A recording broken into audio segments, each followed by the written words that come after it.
दोस्तों, जैसे एक बड़ी मछली तालाब में छोटी मछलियों को फलते फूलते देखकर भयभीत होकर उन्हें निगलने की कोशिश करती है, वैसे ही मनुष्य दूसरों की प्रगति देखकर उन्हें पीछे खींचने का प्रयास करता है।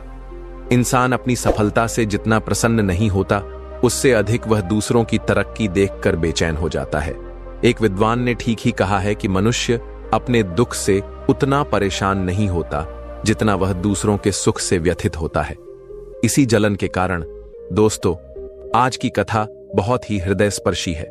इसमें हम जानेंगे कि गौ माता ने इंसान के कौन से पापों को उसकी गरीबी और दुख का कारण बताया है। साथ ही यह भी जानेंगे कि वे कौन से 3 लोग हैं जिनकी वजह से घर में हमेशा कष्ट और अशांति बनी रहती है।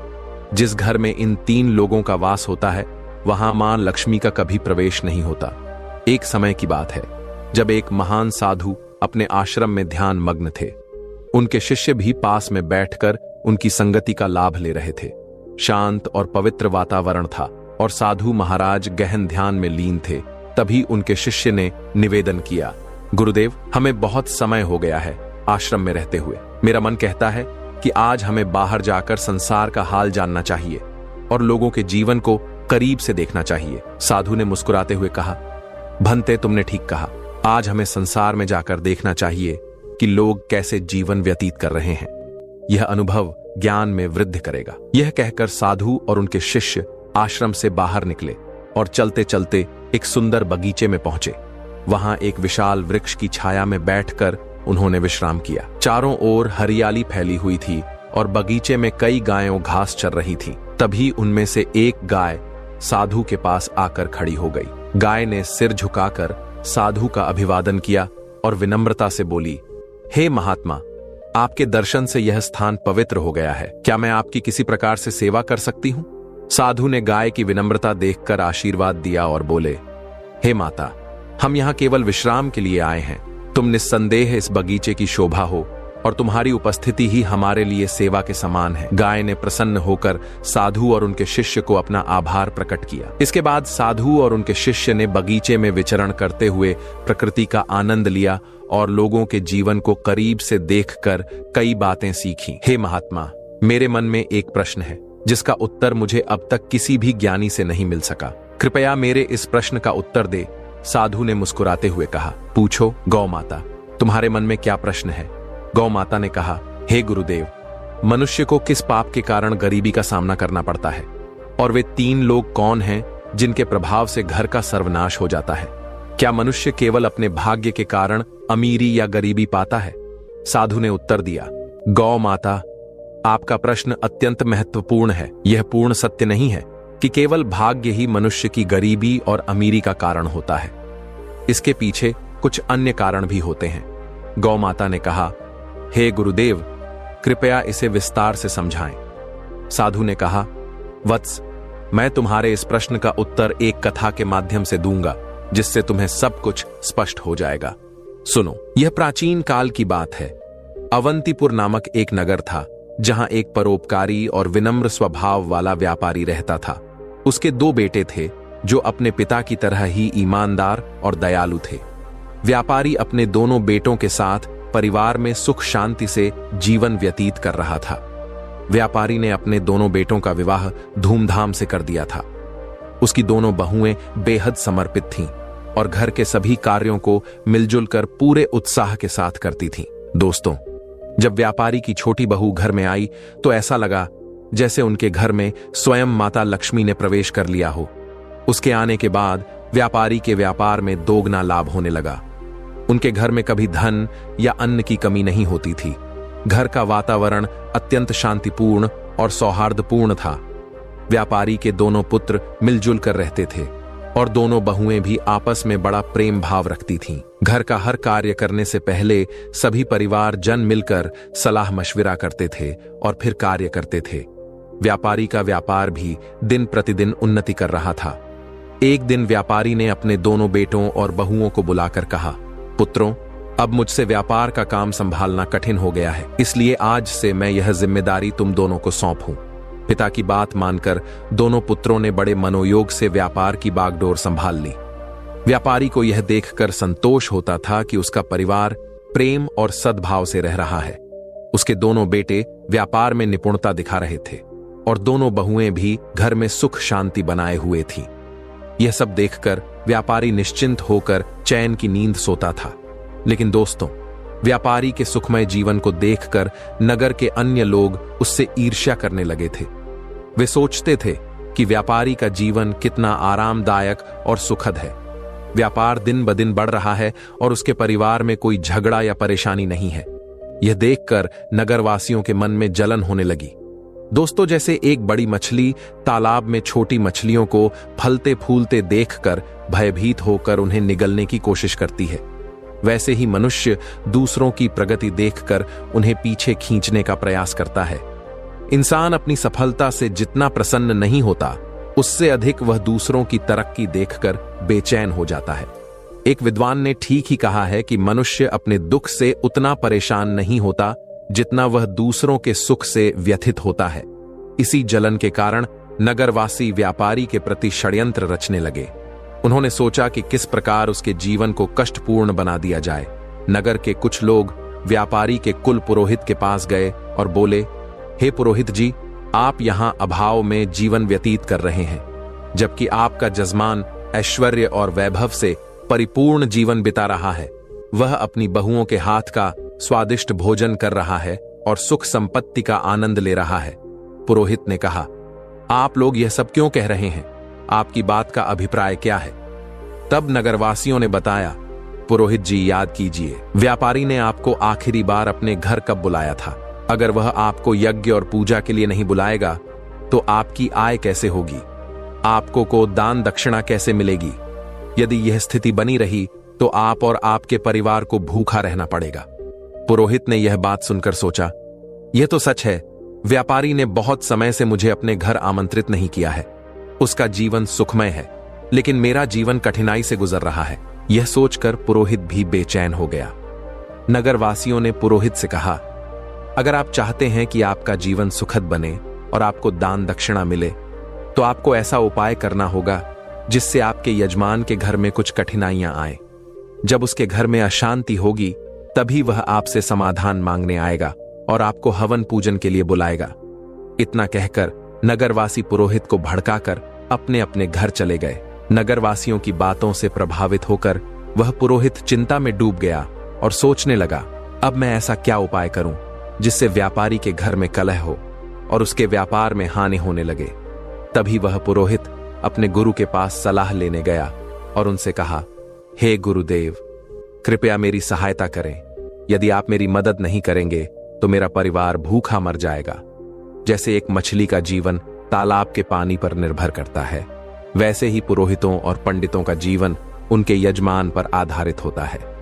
यदि यजमान के घर में कोई समस्या नहीं होगी और वे हमें पूजा पाठ के लिए नहीं बुलाएंगे तो हमारा गुजारा कैसे होगा?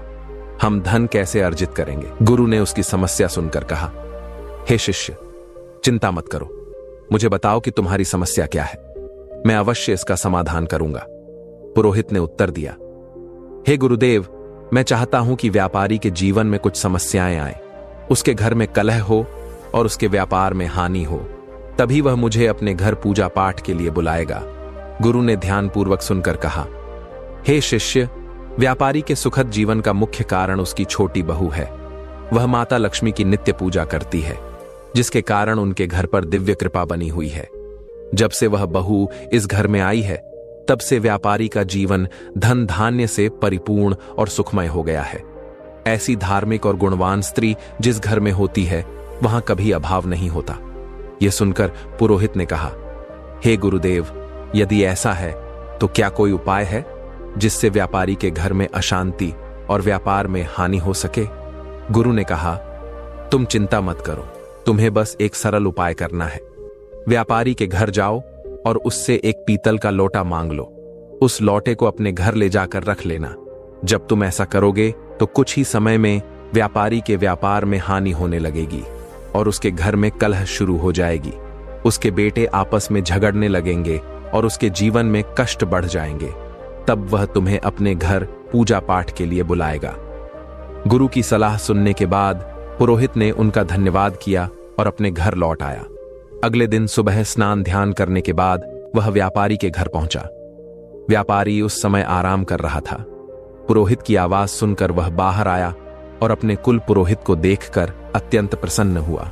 उसने उनका स्वागत किया और कहा, आइए पुरोहित जी, इतने दिनों बाद आपके दर्शन हुए हैं, सब कुशल मंगल है ना?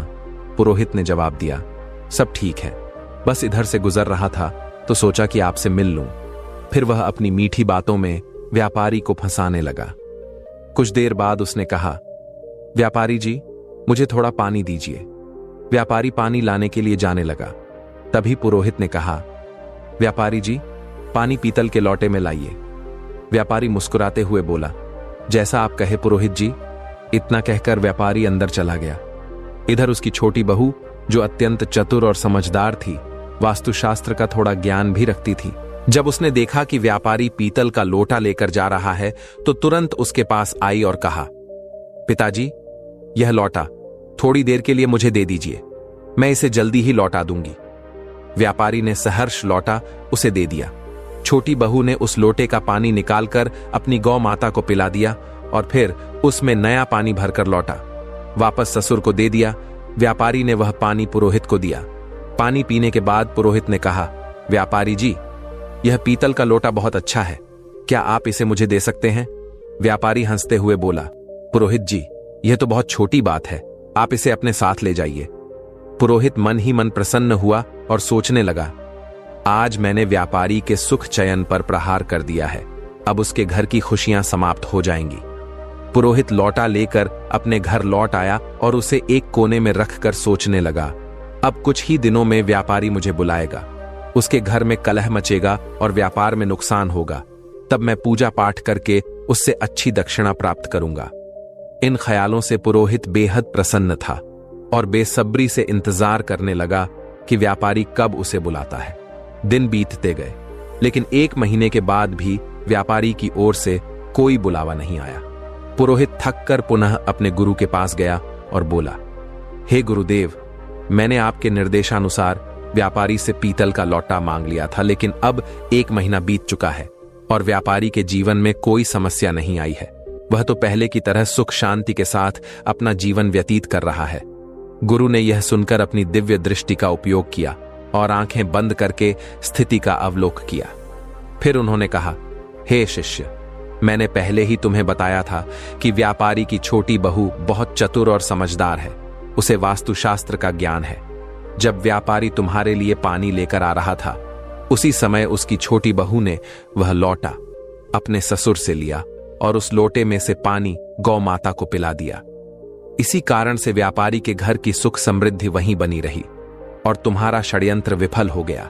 गुरु ने आगे कहा, लेकिन चिंता मत करो, मैं तुम्हारे लिए एक और उपाय बताता हूं।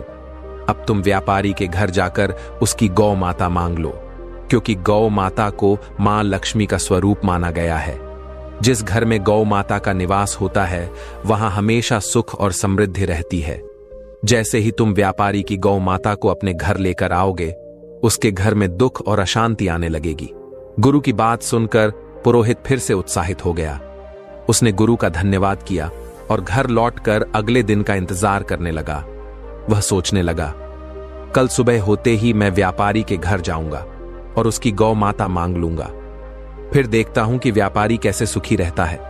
अगले दिन सुबह सुबह स्नान करने के बाद पुरोहित सीधे व्यापारी के घर पहुंच गया। व्यापारी ने दरवाजा खोला और अपने कुल पुरोहित को देखकर प्रसन्नता से उनका स्वागत किया। वह उन्हें अंदर लेकर गया और स्वादिष्ट भोजन परोसा। भोजन के बाद व्यापारी ने पूछा, पुरोहित जी, आज आपके आगमन का क्या कारण है? सब कुशल तो है? पुरोहित ने दुख भरे शब्दों में कहा, व्यापारी जी, इस समय मैं बहुत कठिनाई में हूं। मेरे घर की गौ माता ने दूध देना बंद कर दिया है और मेरे छोटे बच्चे को दूध की अत्यंत आवश्यकता है। उसकी उम्र ऐसी है कि बिना दूध के वह जीवित नहीं रह सकता। इसीलिए मैं आपसे मदद मांगने आया हूं। अगर आप मुझे अपनी गौ माता दे दें तो यह आपका बहुत बड़ा उपकार होगा। पुरोहित की करुणा भरी बातें सुनकर व्यापारी सोचने लगा, यह हमारे कुल पुरोहित हैं, इनकी सहायता करना एक पुण्य का कार्य होगा। गौदान से मुझे बड़ा फल मिलेगा। ऐसा विचार कर व्यापारी ने कहा, पुरोहित जी, आप चिंता न करें, मैं आपको गौमाता दे देता हूं। व्यापारी गौमाता को लेने के लिए जाने लगा। जैसे ही वह गौ माता को लेकर पुरोहित की ओर बढ़ा, उसकी छोटी बहू तेजी से वहां आई और ससुर को रोकते हुए बोली, पिताजी, यह गौ माता कहां ले जा रहे हैं? व्यापारी ने उत्तर दिया, बेटी, हमारे कुल पुरोहित आए हैं। उनकी गौ माता ने दूध देना बंद कर दिया है। वे हमारी गौ माता मांग रहे हैं, इसलिए मैं उन्हें देने जा रहा हूं। छोटी बहू ने समझदारी से जवाब दिया, पिताजी, कृपया थोड़ी देर रुके, मैं अभी आती हूं। वह अंदर गई और एक कटोरी में हल्दी और चंदन का रंग घोल कर लाई। उसने गौ माता की सींग पर वह रंग लगा दिया और शेष रंग को घर के मंदिर के पास रख दिया। फिर वह ससुर से बोली, पिताजी, अब आप इस गौ माता को पुरोहित जी को दे सकते हैं। छोटी बहू की समझदारी ने व्यापारी के घर की समृद्धि को एक बार फिर सुरक्षित कर दिया। पुरोहित व्यापारी से गौ माता को लेकर अपने घर लौट आता है और उसे खुशी खुशी अपने आंगन में बांध देता है और सोचता है, अब कुछ ही दिनों में व्यापारी को अपने घर की समस्याओं का सामना करना पड़ेगा और वह मुझे पूजा पाठ के लिए बुलाएगा। इस विचार से पुरोहित मन ही मन प्रसन्न होता है और व्यापारी के बुलावे का बेसब्री से इंतजार करने लगता है। लेकिन कई दिन बीतने के बाद भी व्यापारी की ओर से कोई संदेश नहीं आता। पुरोहित को यह असहज लगने लगा। आखिरकार वह दोबारा अपने गुरु के पास गया और बोला, हे गुरुदेव, मैंने आपके निर्देशानुसार व्यापारी की गौ माता अपने घर ले आई, लेकिन अब तक व्यापारी के जीवन में कोई कष्ट नहीं आया है। वह तो पहले से भी अधिक सुख शांति से अपना जीवन व्यतीत कर रहा है। गुरु ने ध्यान लगाकर अपनी दिव्य दृष्टि से सब कुछ देखा और कहा, हे शिष्य, मैंने पहले ही कहा था कि व्यापारी की छोटी बहू बहुत बुद्धिमान और चतुर है। उसने तुम्हारे षड्यंत्र को भांप लिया था।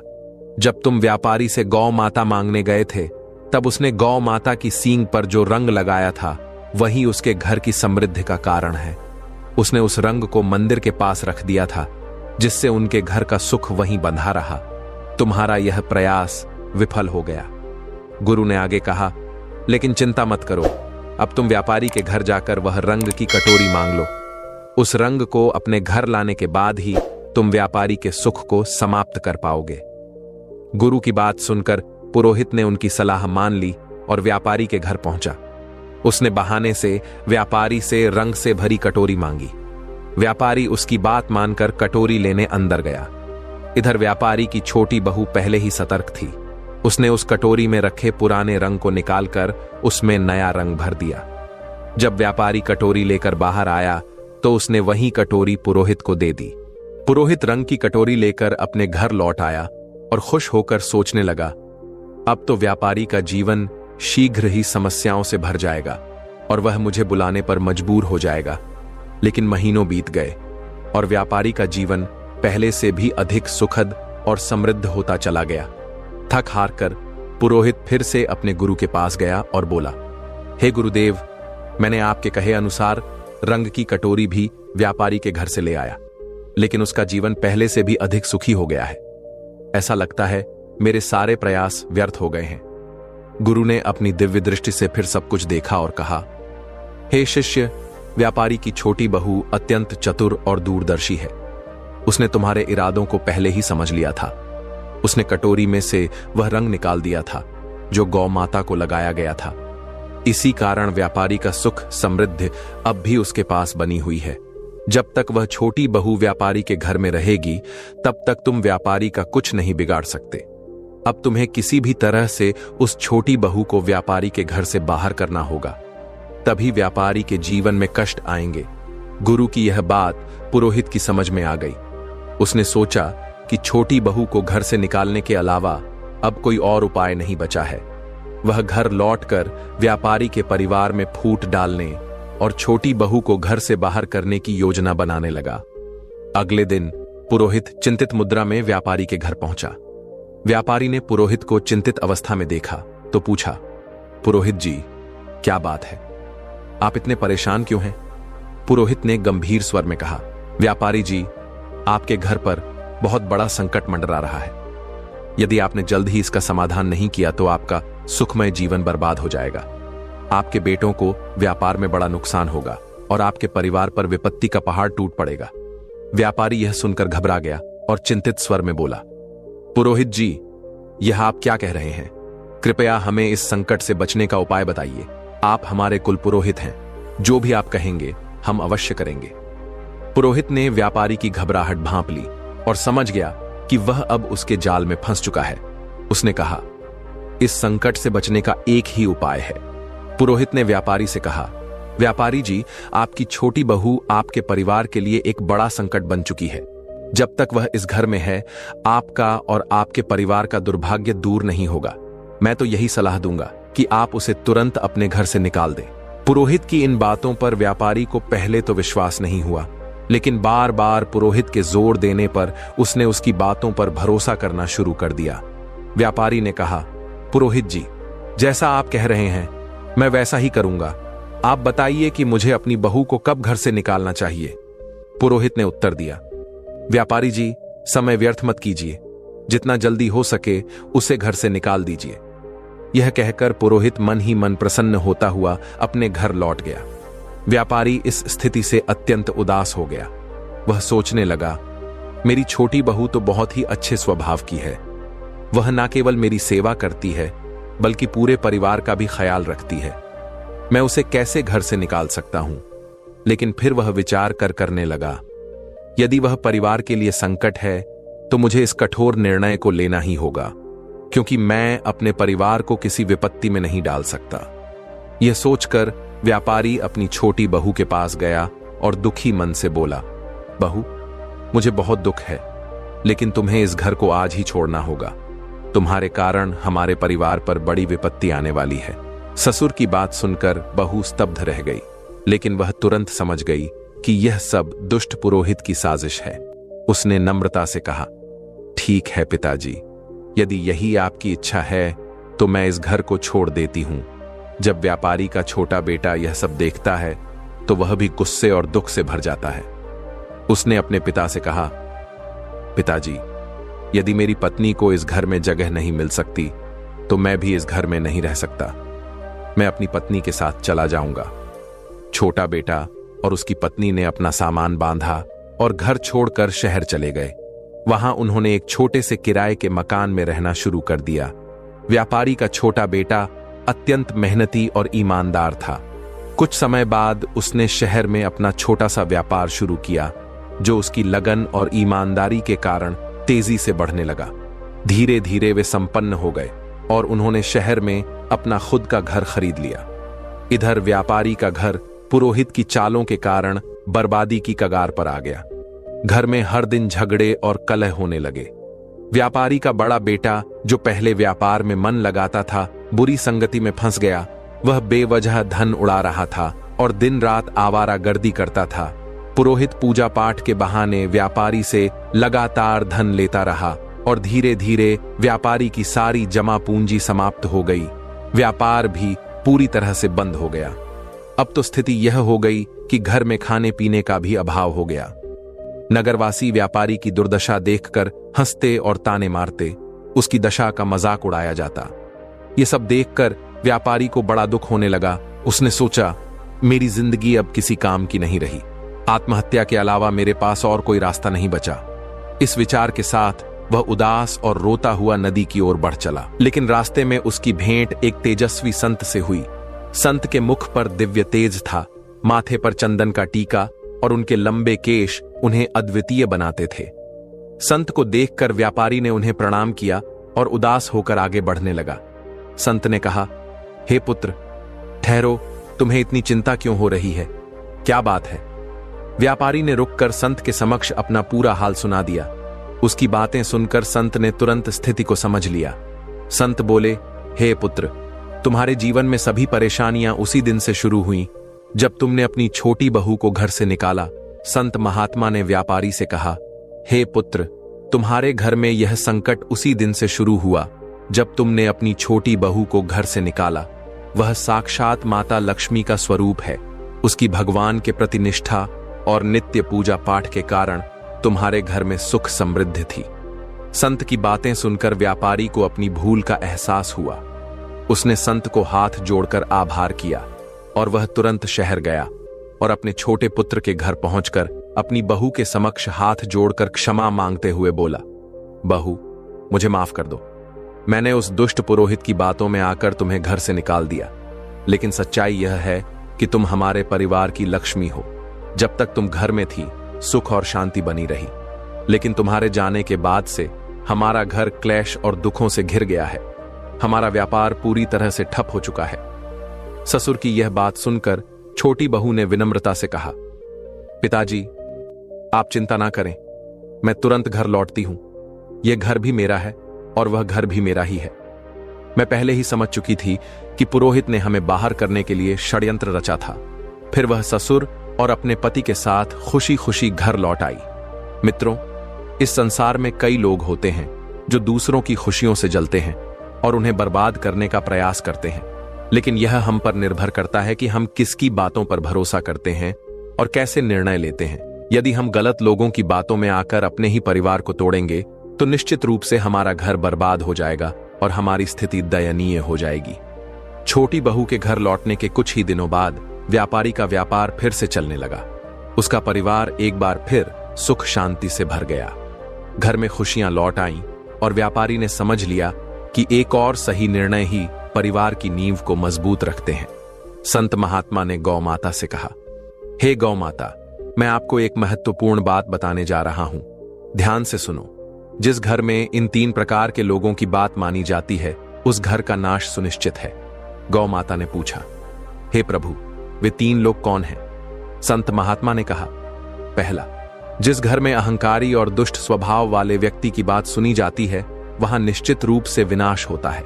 दूसरा, जिस घर में लालची, कुटिल और अनैतिक आचरण वाली स्त्री का प्रभाव हो, वहां धन कभी नहीं टिकता और वह घर सदैव दरिद्र रहता है। माता लक्ष्मी ऐसे घर में प्रवेश नहीं करती। तीसरा, जिस घर में बाहरी व्यक्तियों की बातों को अधिक महत्व दिया जाता है और उनके कहे अनुसार घर चलता है, वह घर भी बर्बाद हो जाता है। संत महात्मा ने आगे कहा, हे गौ माता, आपका दूसरा प्रश्न था कि मनुष्य किस पाप के कारण गरीब या अमीर बनता है। तो सुनो कि मनुष्य को कभी भी अपने विवेक, परिश्रम, बुद्धि और उद्यम पर संदेह नहीं करना चाहिए। उसे सदैव सत्य और धर्म के मार्ग पर चलते हुए निरंतर कर्म करना चाहिए। जो व्यक्ति अपने आप पर संदेह करता है और असत्य का साथ देता है, वह कभी भी सफलता प्राप्त नहीं कर सकता। गरीबी और अमीरी जीवन की धुरी है। जो मनुष्य निरंतर प्रयास करता है और अपने कर्मों पर विश्वास रखता है, वह निश्चित रूप से गरीबी के दलदल से बाहर निकल आता है। अयोग्य सेवक जो तुम्हारी संपत्ति का दुरुपयोग करते हैं, स्वार्थी रिश्तेदार जो तुम्हारी कमाई को अपना अधिकार मानते हैं, कुपात्र दान जिसमें दान किसी ऐसे व्यक्ति को दिया जाता है जो उसके योग्य नहीं है। इसके अलावा गरीबी का कारण 3 मुख्य पाप भी हो सकते हैं। अत्यधिक आलस्य जिससे व्यक्ति अपने कार्यों में असफल होता है, धन का दुरुपयोग एल जिसमें व्यक्ति अपने धन को अनावश्यक वस्तुओं पर खर्च करता है, सत्य और धर्म का त्याग जिससे समाज और प्रकृति का संतुलन बिगड़ता है। साधु ने गौ माता से कहा, इस कथा से यह स्पष्ट होता है कि केवल भाग्य नहीं बल्कि मनुष्य के कर्म, संगति और व्यवहार भी उसकी गरीबी और अमीरी को प्रभावित करते हैं। इसलिए हर व्यक्ति को अपने कर्मों में सावधानी रखनी चाहिए। गौ माता ने साधु को प्रणाम किया और कहा, हे महात्मा, आपने मेरे प्रश्न का उत्तर देकर मेरा ज्ञान बढ़ाया। मैं आपके आभारी हूं। साधु और उनके शिष्य ने गौ माता से आशीर्वाद लिया और अपनी यात्रा पर आगे बढ़ गए। दोस्तों, यह कहानी हमें सिखाती है कि सच्चाई, ईमानदारी और विवेक का अनुसरण करना ही जीवन की सच्ची सफलता का मार्ग है। इस कथा के बारे में आपकी क्या राय है? कृपया अपनी अमूल्य टिप्पणियां हमें कमेंट बॉक्स में जरूर लिखें। हमें आशा है कि इस कथा ने आपको आध्यात्मिक प्रेरणा मिली होगी। मुझे सुनने के लिए धन्यवाद।